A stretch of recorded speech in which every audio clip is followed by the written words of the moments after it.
saddest part of the state of affairs today in America is we do not have honorable men. We don't have honorable men anymore. We have the most despicable, disgusting men and women pretending to lead the charge, people who are the most undeserving of platforms, the most undeserving of fans, and who will literally say and do whatever behind the scenes if it means they get invited to the right party. We're disgusting. We have just become a nation that should hang its head in shame. Judas culture, betrayal, backstabbing, harming one another, going after families who have done nothing to you for the sheer sport because someone says, I don't know, we got to take down Candace Owens. And we know that there's a lot of that going on in DC, but my grandfather was an honorable man, and we are just now a culture of dishonor. Which brings me to RFK Jr., because I would like to discuss him now after a brief break. So let's talk about RFK Jr. because he's interesting. His movements, at least we could definitely say, have been interesting. And I'm going to tell you what I've heard. And frankly, you're hearing this stuff from Olivia Nuzzi. She's the one in the grapevine. I want to be very clear here. So, Olivia, you wanted to protect RFK Jr. I don't care what you wanted to protect. You were hunting the wrong buck. Okay? All bets are off now. So we discussed yesterday how we all kind of know who killed JFK, but we keep doing this weird song and dance in America, like no, it's awkward. We don't want to say, well, things are adding up. And we've always known, we weren't really waiting for the release of these files to vindicate us. It's very clear. Why else would you lock something down for this long? It's very clear who was involved. And the weirdest song and dance and all that we're all doing at the moment is pretending that RFK Jr.'s unflinching loyalty and, quite frankly, his fear of saying anything negative about Israel is not bizarre, okay? I'm going to pull up Dave Smith here. Dave Smith has been just an incredible powerhouse. He was majorly supportive of RFK Jr. as a candidate, saying essentially, because he's moderate, I like him because he doesn't like war. He is a libertarian, and he has been a leader in the libertarian movement for quite some time, Dave Smith. And he got behind RFK until he didn't. He felt like it was very weird that RFK had just this blind spot for Israel. It was weird to him. And he calls him out. He called him out right to his face. Skylar, let's pull that up. Dave Smith just calling out RFK Jr. for this remarkable hypocrisy while pretending to be anti-war, but also simultaneously unwilling to say anything about the state of Israel. It is the worst humanitarian catastrophe in the world right now. And the idea that you, who are supposed to be the anti-neocon, anti-war presidential candidate, are immediately on October 7th, before we even had an investigation, before we even knew what happened there, you immediately say, well, basically you said everything they say about Ukraine. You said it was an unprovoked attack. Which, come on, give me a break. An attack from Gaza against Israel is unprovoked. And then you said, we have to support them in whatever it takes. Well, look, sir, we're watching it right now. This is whatever it takes. Just women and children dying under rubble. Every day you can't go on social media without seeing another video of some baby dying. This is what we're supposed, after the last 20 years of disastrous wars, we got to support the next one. I mean, sir, this is like a biblical level of evil. And why? Why should we as Americans have to fund this? Why should we have to give them a blank check? I'm sorry. It's been long enough.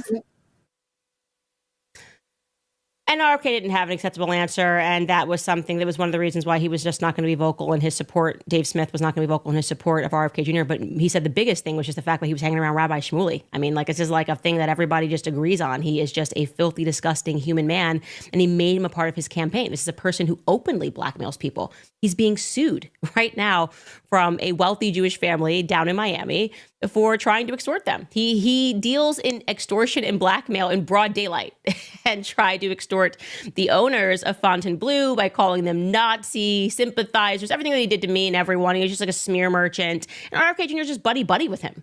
How weird. And when I got into my most viral debate last year with him, and I just let Rabbi Shmuley be Rabbi Shmuley. I kind of just sat back and watched him be a demon. RFK Jr. randomly tweeted right after this debate, which everyone was just like, yeah, he got what he deserved. He's disgusting. Nobody was defending Rabbi Shmuley. Nobody. RFK Jr. comes to his defense and spoke about the troubling rise of anti-Semitism. You got to watch this debate because he did not, in RFK Jr.'s tweet, it was almost like someone just took his phone and said, this is what you got to do. You know, I control you, man. And even though you're not going to rebut one thing Candace said, you just got to call her anti-Semite. And RFK Jr. did it. So this is what he wrote about. He wrote this to me. During her interview on Piers Morgan, Candace Owens inferred to what she called radical Judaism and characterized the iconic Lubavitcher Rebbe Menachem Schneerson as someone who preached Jewish supremacism and hatred of all non-Jews.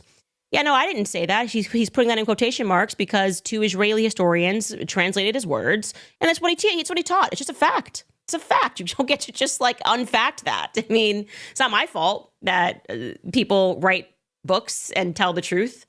And he writes, these words are sickening, a manifestly an inaccurate description of a revered holy man who was respected and beloved by people of all faiths. So he goes on to this and talks about anti-Semitism, but here's where it gets interesting because this is before he got into office. Now RFK is in office and I'm thinking, okay, he had to defend his Rabbi Shmuley buddy who just got destroyed in a debate, but he's kind of made anti-Semitism his focus. This is a tweet from him that he recently sent out. Anti-Semitism, like racism, is a spiritual and moral malady that sickens societies and kills people with lethalities comparable to history's most deadly plagues.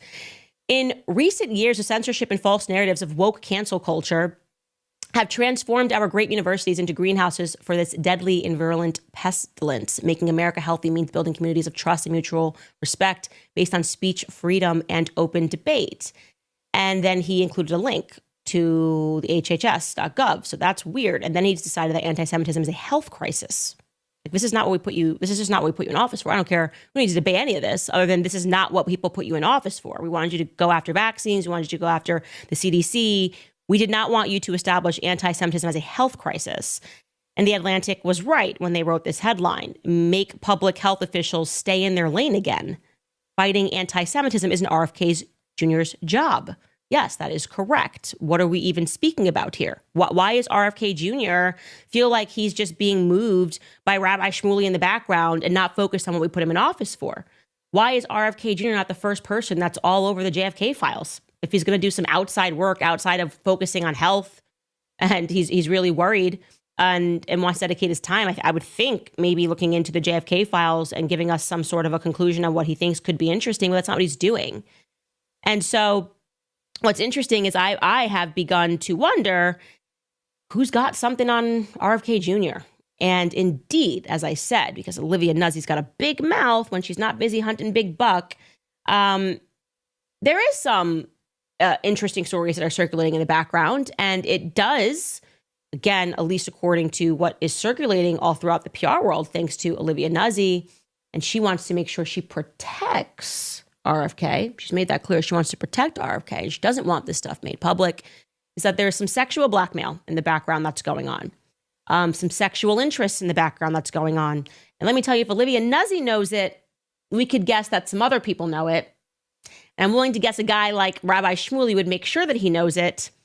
And so I'm just finding this whole thing and the stuff that I've heard about RFK Jr. and the stuff that I know Olivia Nuzzi has on him to be interesting in the context of the fact that she's operating hit pieces against conservatives. She hates Donald Trump, and yet she's chummy with someone who is within striking distance from Donald Trump. I find all of this to be very interesting. It should be publicized that there's weird sexual blackmail that is being discussed by Olivia Nuzzi about RFK Jr. She is a character that people need to pay more attention to. And so what I have said is that I am very much looking forward to collaborating now with Ian Carroll, since they were hunting us.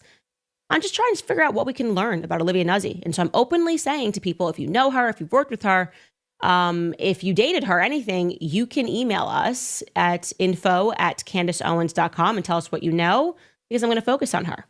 I just know where there's smoke, there's fire. And it seems to me that her odd protection of RFK Jr., her wanting to stay in the background as she edits pieces, attacking certain people, and all of them kind of happen to be people that say anything about Israel.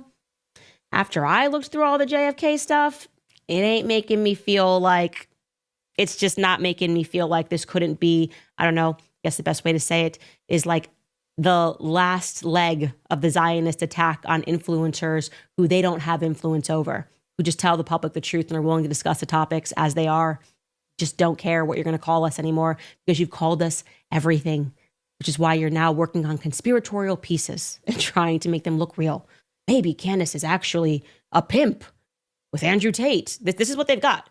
So you want to know why I don't respond when they ridiculously demand that I answer for Kanye, how Kanye West's wife is dressing?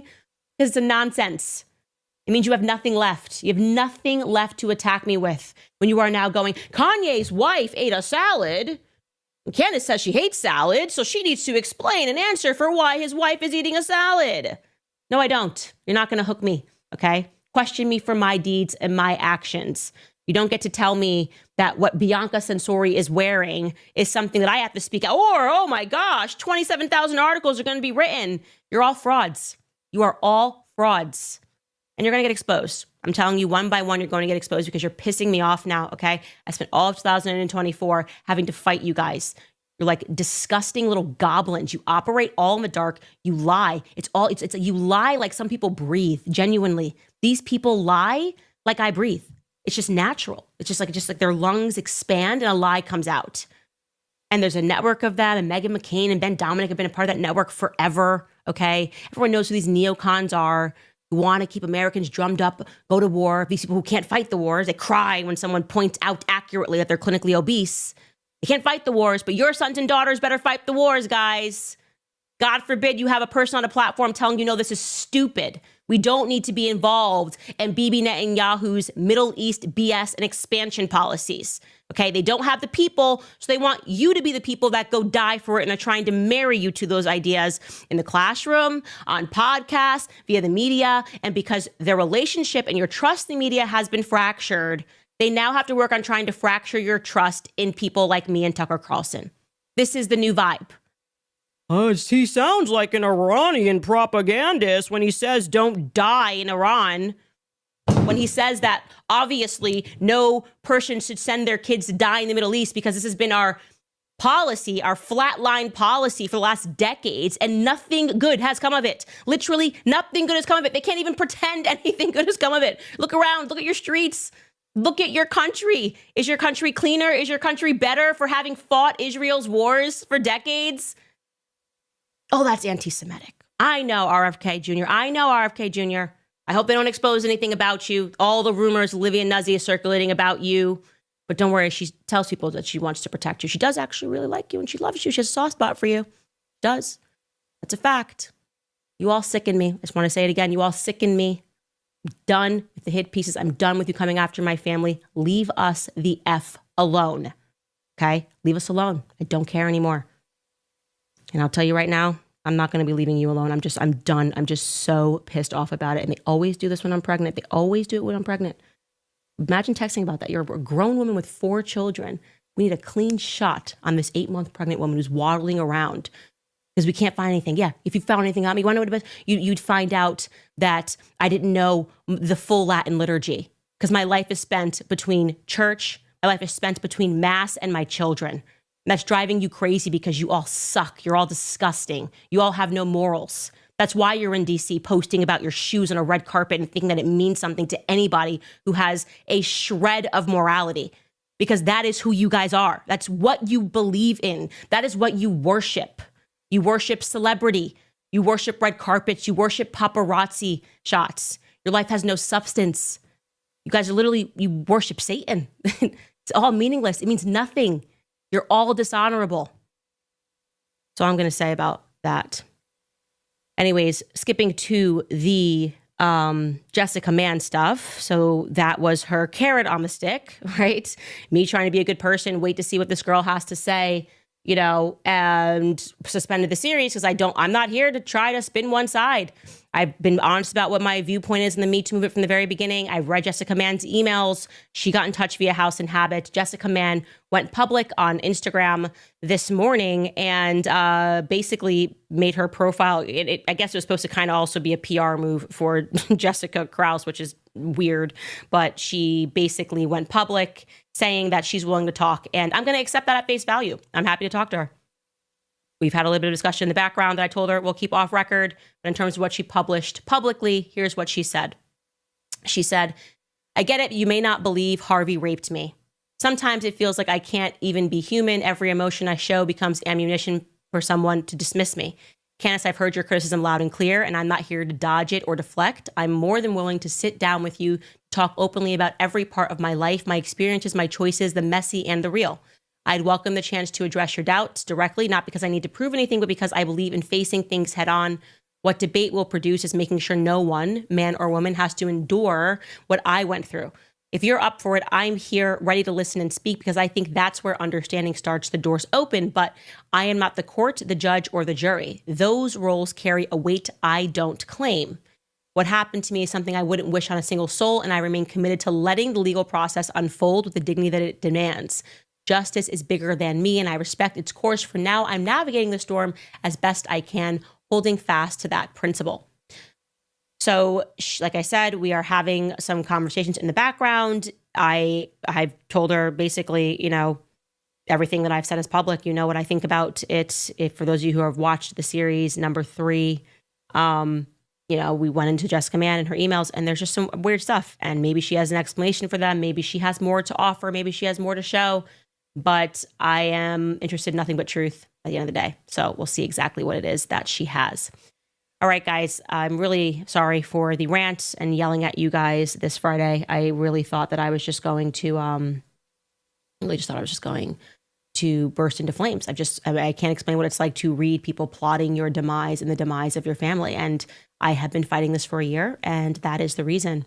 But if you noticed that my skin looked good while I was ranting, it's because of Nimi Skincare. It's never too late to continue embracing positive change in your life. If you're ready to maintain that new year and new me momentum, look no further than Nimi Skincare. From gentle formulas to luxurious treatments, Nimi offers everything you need to keep your skin glowing. Right now, use code Candace10 at checkout to enjoy 10% off your order. So whether you're pampering yourself or surprising a loved one, now's the perfect opportunity to try Nimi's transformative skincare at a great price.